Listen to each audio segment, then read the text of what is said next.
தமிழக முதலமைச்சராக பொறுப்பேற்றுள்ள ஜோசப் விஜய்க்கு தருமபுரம் ஆதீனம் 27வது குருமகா சந்நிதானம் ஸ்ரீலஸ்ரீ மாசிலாமணி தேசிக ஞானசம்பந்த பரமாச்சாரியார் சுவாமிகள் வாழ்த்து மாசையும் தெரிவித்துள்ளார்.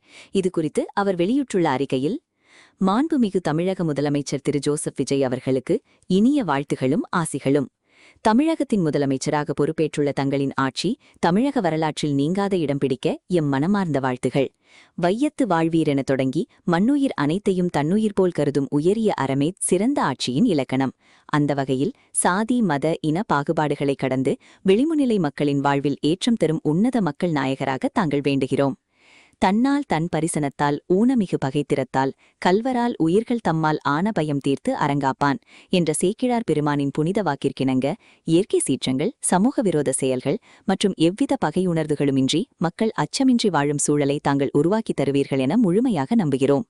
தமிழக மக்களின் கண்ணும் ஆவியுமாக இருந்து ஒரு தாயின் கனிவோடும் தந்தையின் பொறுப்போடும் அறநெறி தவறாத செங்கோலாட்சியை வழங்க எல்லாம் வல்ல செந்தமிழ் சொக்கன் திருவருள் தங்களுக்கு என்றும் துணை நிற்கட்டும்.